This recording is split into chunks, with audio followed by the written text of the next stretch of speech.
Hi, it's Mr. Erlin again. Welcome back. This is Triangle Congruence Part 2.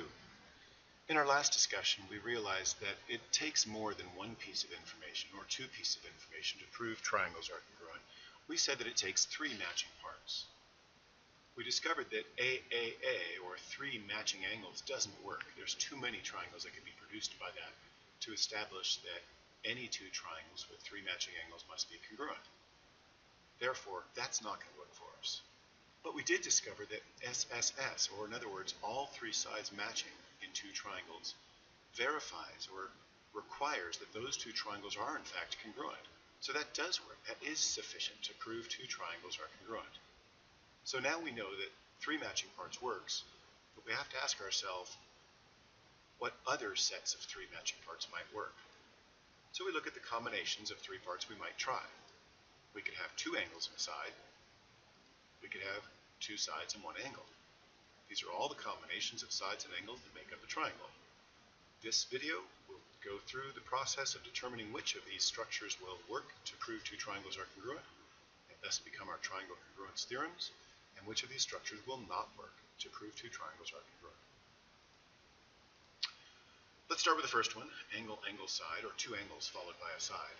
If we begin with the triangle and we copy an angle, another angle, and then a side after that, and we move that and try to reproduce that same triangle. Is the triangle that we produce necessarily going to be fixed into this one triangle, or are there other possibilities?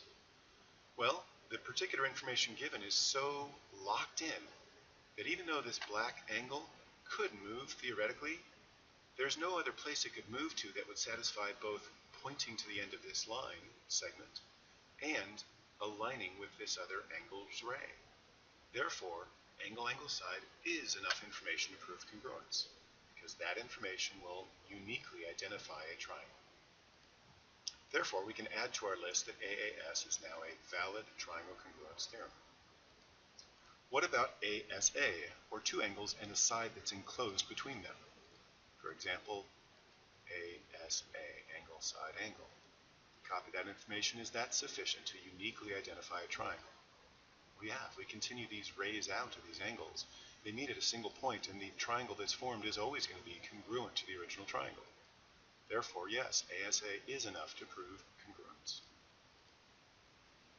Now, this third one in our two angles and a side is called side angle, angle. But is that different? Or am I just going backwards? I'm saying side, angle, angle. Isn't this the same as the angle, angle, side one we did a moment ago? There is only one possible choice. No matter how that black angle moves around, it must align to make this triangle. Therefore, we can say that side, angle, angle is enough information, and in fact is really the same as angle, angle, side. So while we could color it green, I'm going to suggest that we actually gray it out.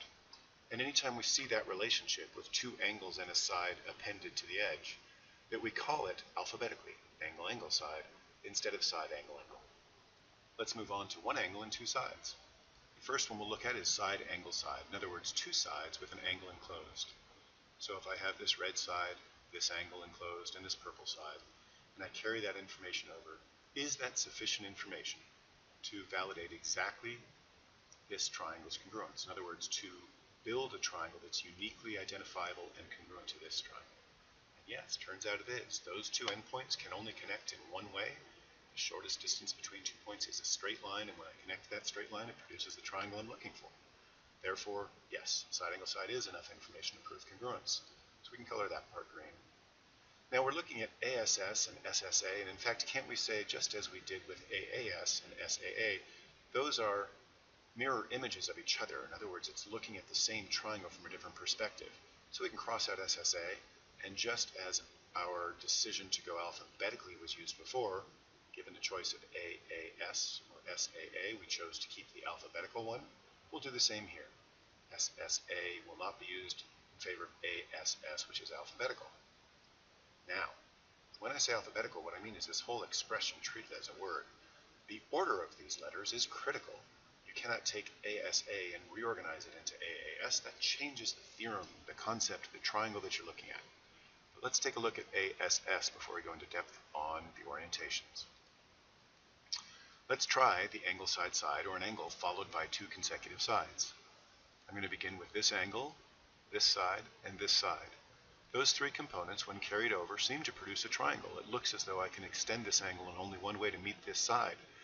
But remember that this particular angle, the one formed by the two sides, is like a hinge. We don't know exactly how big it is. Therefore, in fact, that the second side, could be this red dotted line, such that this triangle is formed. As a result, angle, side, side is insufficient information to prove triangles are congruent. Therefore, we're left with our final results. In order to prove triangles congruent, we have four ways to do it: angle, angle, side, angle, side, angle, side, and side, side, side. We won't use SAA because that's simply a reflection or a mirror image of AAS. The other congruence arrangements, such as three angles or angle, side, side, will not prove triangles are congruent. They're insufficient to prove triangles are congruent. It's easy to remember. All the angles, it could be a smaller or larger triangle. And ASS, oops, we're not allowed to say that in class. And of course, SSA will be the same as ASS. Thanks very much. Look forward to the next video on how we discuss the differences between AAS and ASA. How do we determine which one is which? Thanks very much.